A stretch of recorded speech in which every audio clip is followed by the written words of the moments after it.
बबलू हाथी सुबह सवेरे अकेले वन में टहलने के लिए निकला। वह अपने ही धुन में चला जा रहा था।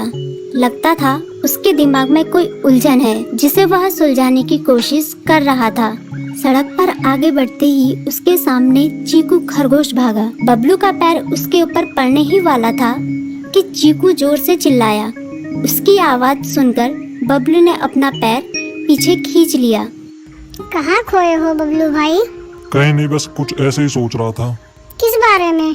तुम जानकर क्या करोगे? शायद मैं तुम्हारी कुछ मदद कर सकूं। तुम तो जानते हो आजकल वन में कितनी चोरियां हो रही हैं, पर चोर का कोई अता पता ही नहीं है।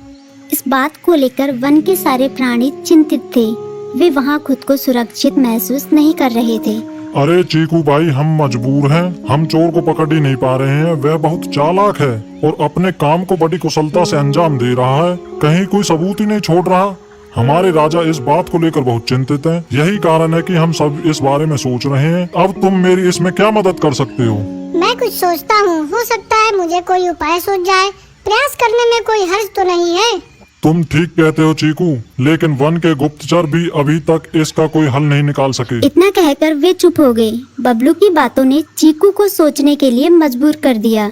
चीकू को उदास देखकर बबलू बोला, तुम अपना मन छोटा मत करो। मुझे अच्छा लगा कि तुमने मेरी परेशानी को समझा। कभी मैं भी इस वन के लिए गुप्तचर का काम करता था।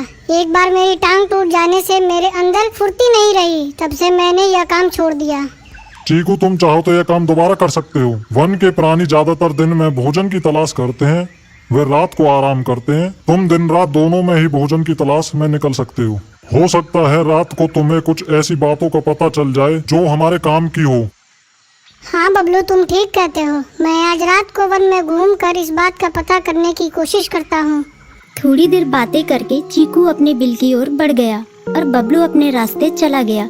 चीकू के दिमाग में अभी तक बबलू की कही बातें घूम रही थी। उसे समझ नहीं आ रहा था वह बबलू की मदद कैसे करे। दिन भर वह उसी उधेड़-बुन में लगा रहा। शाम होते ही चीकू कुछ सोचने लगा और वह चुपचाप बिल से बाहर निकल आया। चीकू की पत्नी ने देखा तो बोली, इस समय कहाँ जा रहे हो? बाहर खतरा है। खतरा तो सुबह भी रहता है, लेकिन खतरों से डर कर हम भूखे तो नहीं मर सकते। मैं बाहर घूम कर आता हूँ। इतना कहकर चीकू रात को बिल से बाहर निकल आया। कुछ दूर जाकर उसकी नजर बंकू उल्लू पर पड़ी, जो कुछ ही दूरी पर था। वह पेड़ की डाल पर बैठा अपनी गर्दन चारों तरफ घुमा रहा था। वह तेजी से पेड़ की एक डाल से दूसरी डाल पर उड़ रहा था। बंकू की नजर उस पर नहीं पड़ी थी। कुछ सोचकर चीकू पेड़ के पीछे से बाहर निकलकर थोड़ी खुली जगह पर आ गया और वहां से बंकू उल्लू को देखने लगा। बंकू ने चीकू को अंधेरे में भी देख लिया, पर उसने उसमें कोई उत्सुकता नहीं दिखाई और अपनी गर्दन चारों ओर घुमाता रहा। चीकू बड़ी देर तक बंकू की हरकतों पर नजर रखे रहा। वह थोड़ी देर तक खुले मैदान में खड़ा रहा, पर बंकू ने उसे देखकर भी अनदेखा कर दिया। उसने महसूस किया कि बंकू के आसपास चमकू चमगादड़ भी मंडरा रहा था। कुछ देर वन में घूमने के बाद चीकू अपने बिल में लौट आया और सुबह होने का इंतजार करने लगा। अगली सुबह बबलू उसी रास्ते में जा रहा था। रास्ते में चीकू उसका इंतजार कर रहा था। आज बड़ी जल्दी आ गए बबलू। हाँ, आजकल मुझे चिंता की वजह से नींद नहीं आती। कोई नई खबर है क्या? यकीन से तो मैं नहीं कह सकता, पर मैं तुम्हें ऐसे प्राणी का नाम बता सकता हूँ जो शायद चोरों की मदद कर रहा है। कौन है वो? बंकू उल्लू। इतना कहकर चीकू ने रात की घटना उसे ज्यों की त्यों सुना दी। इसे सुनकर बबलू का माथा ठनका। बबलू की आंखें चौंधिया गई। तुम ठीक कह रहे हो। मुझे आज रात बंकू और चमकू पर नजर रखनी होगी। इतना कहकर वे दोनों अपने अपने रास्ते चले गए।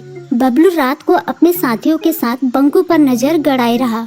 उसकी संदिग्ध गतिविधियों को देखकर बबलू ने उसे उसके साथियों चंकी और संकी लोमड़ के साथ पकड़ लिया। बबलू ने सख्ती से पूछताछ करनी शुरू कर दी। तुम इस समय बंकू चमकू के साथ क्या कर रहे हो? हम चारों दोस्त हैं, इसलिए साथ बैठकर बातें कर रहे हैं।